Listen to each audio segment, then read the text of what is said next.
Have you been told you're rhesus negative?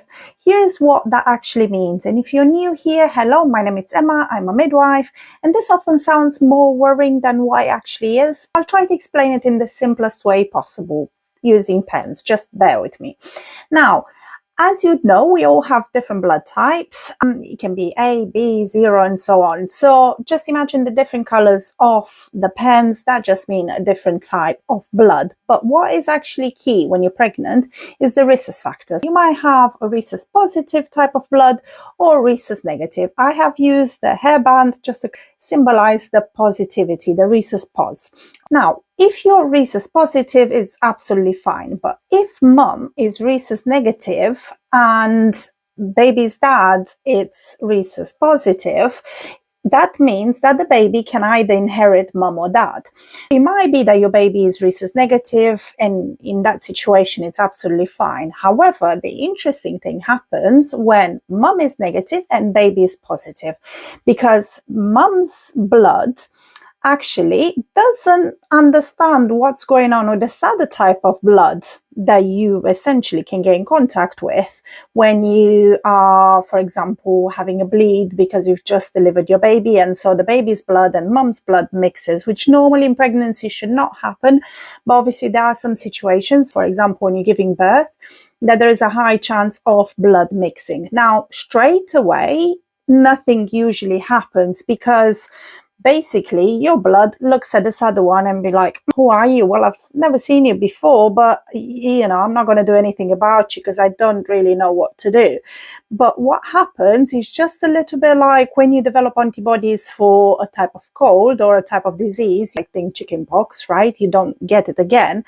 In a very similar way, mom will or can develop over time antibodies against this thing, because it doesn't recognize this. It's like, well, I'm looking at you and I don't recognize you, and you might just be some sort of a weirdo, so I'm just going to try to attack you next time I see you.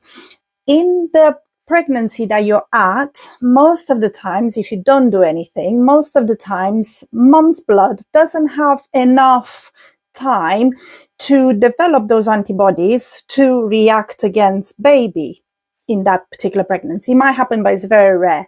However, into new pregnancy, now mom is like, aha, if I find you again, I'm going to know exactly what to do. This means that mom is going to attack baby's blood, because it will just look at it as some sort of a foreign body or virus or bacteria or something. So basically, it will just not know that that is actually baby and you shouldn't be attacking your baby.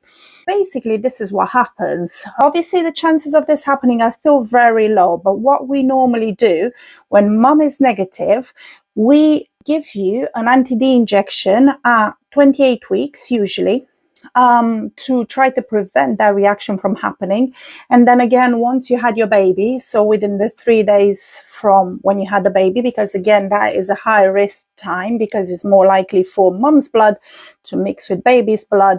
And at that point, obviously, for this sort of reaction from mom's blood to happen. So we give that anti-D injection, which basically stops mom from reacting to this, so that in future pregnancies, you will still not know what this is and you will not react against it when you're pregnant again. And obviously, it might be the case, say, for example, if you have a fall or some sort of a trauma to your abdomen, again, you're more high risk, baby's blood mixing with mom's blood and therefore the reaction happening.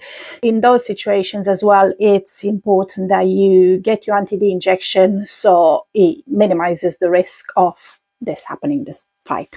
So I hope this makes some sense, and I hope you found it interesting. And if you did, please like and share this video. Take care.